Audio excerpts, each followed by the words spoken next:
Hai teman-teman, makasih udah ngeklik video ini. Jadi ini udah cukup lama banget aku nggak buat video karena kebetulan akhir-akhir ini aku lagi ngurus untuk magang kedua aku. Alhamdulillahnya aku udah dapat tempat magang di salah satu perusahaan BUMN.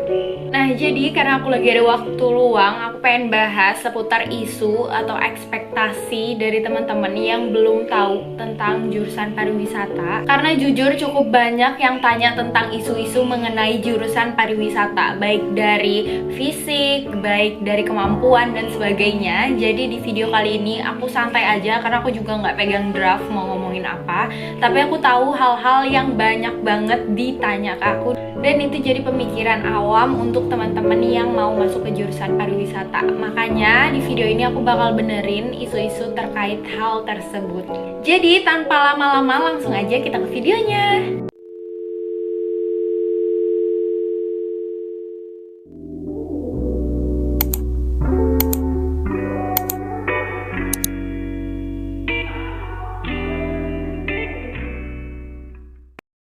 Oke, jadi untuk isu atau ekspektasi mengenai anak jurusan pariwisata, yang pertama yaitu harus good looking.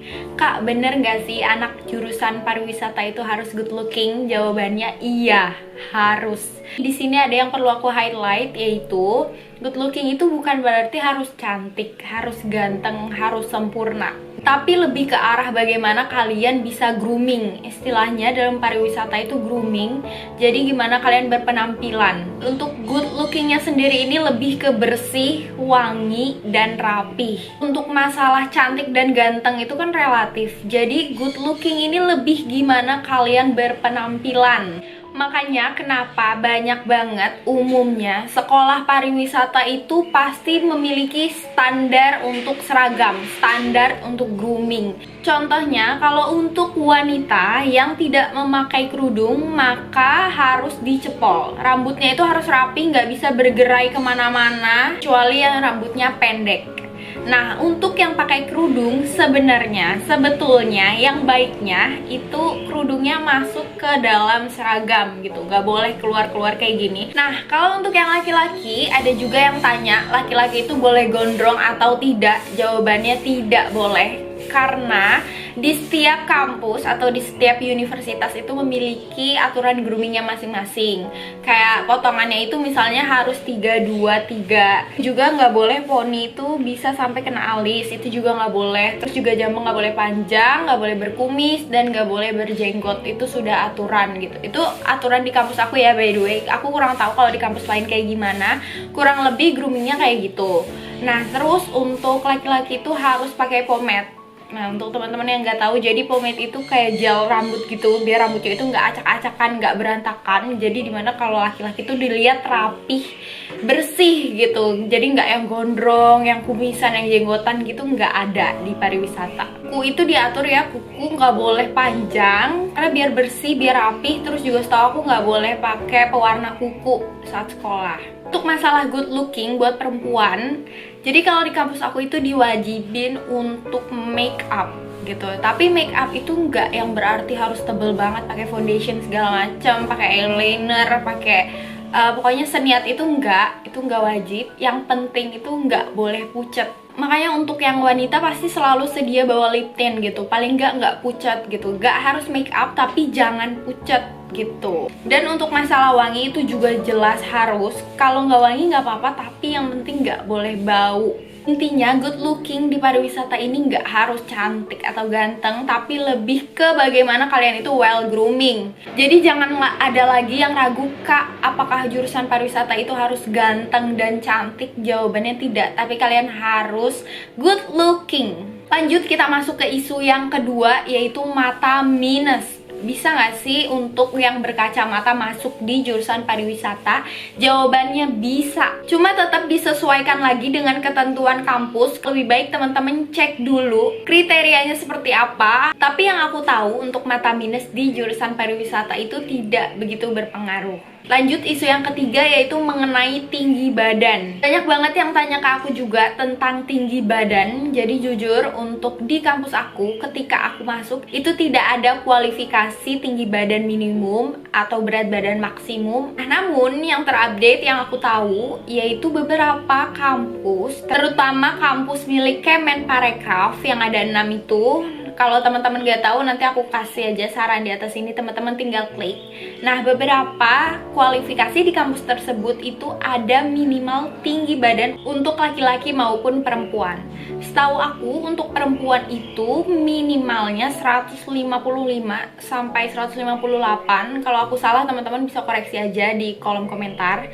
Dan untuk laki-laki itu sekitar 160-an. Apakah badan pendek bisa terjun di industri pariwisata? Jelas bisa. Balik lagi tergantung dengan industri apa yang teman-teman mau ambil. Contoh habis teman-teman lulus mau berkarir sebagai pramugari. Tentunya perusahaan tersebut memiliki kualifikasi untuk tinggi dari pramugari. Jadi untuk yang tingginya kurang mau kuliah di jurusan pariwisata bisa, dan untuk berkarir di industri pariwisata pun juga bisa, tapi balik lagi disesuaikan gitu sama industri tersebut. Lanjut untuk isu selanjutnya yaitu mengenai bahasa Inggris. Ini banyak banget yang nanya, jujur ini bakal aku jawab ya. Sebenarnya anak pariwisata tuh pada lancar nggak sih bahasa Inggrisnya? Pada jago nggak sih bahasa Inggrisnya?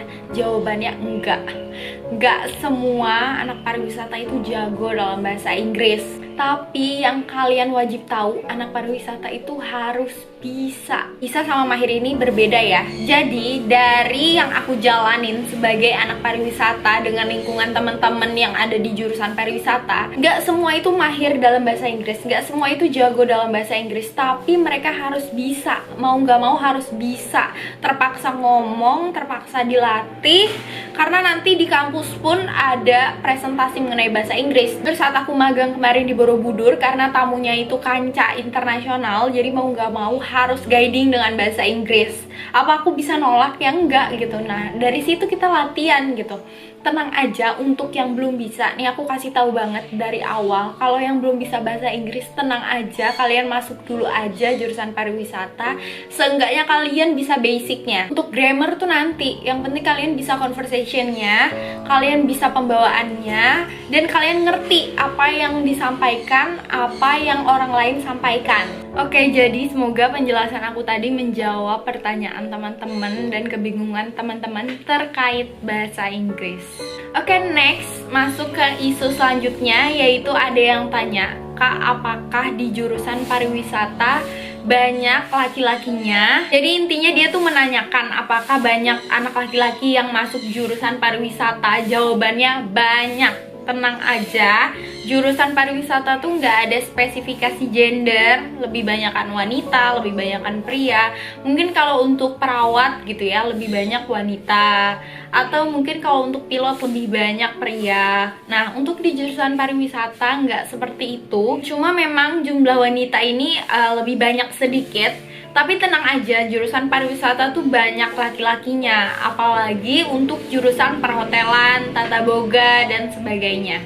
Next, untuk ke isu selanjutnya yaitu mengenai apakah kuliah di jurusan pariwisata menghabiskan banyak biaya. Jawabannya iya, menghabiskan banyak biaya kalau kalian masuknya ke kampus swasta gitu. Kalau jurusan pariwisata yang kalian ambil ada di kampus milik Kemenparekraf, itu jelas biayanya jauh lebih memadai. Balik lagi, setiap trip itu kalau di kampus aku itu dirancang sendiri gitu. Jadi kita yang nentuin budgetnya sampai berapa dan kemampuan kita berapa, itu kita sesuaikan gitu. Biasanya kalau di kampus-kampus itu kita mengajukan proposal perjalanan atau proposal trip, itu bakalan dapat dana sekitar mungkin 25% sampai 50% dari kampus untuk membantu keuangan di perjalanan tersebut. Kurang lebih sih banyak yang tanya itu ke aku mengenai isu-isu yang tadi udah aku jelasin dari awal. Jadi mudah-mudahan ini merangkum pertanyaan teman-teman semua seputar jurusan pariwisata. Dan rencananya aku pengen buat sih mengenai karakter anak pariwisata. Kira-kira teman-teman setuju nggak kalau aku buatin videonya? Teman-teman bisa langsung komen aja di bawah. Dan untuk isu-isu lainnya kalau ada, teman-teman bisa tulis aja di kolom komentar, nanti aku bakalan jawab. Yap, jadi aku rasa segitu aja video kali ini. Semoga ini bermanfaat. Semoga teman-teman bisa terus melanjutkan cita-cita teman-teman. Teman-teman bisa sukses di bidang dan di jalannya masing-masing. Jangan lupa untuk tonton video-video aku lainnya. Jangan lupa di like, komen di bawah, sama di subscribe. Bye-bye!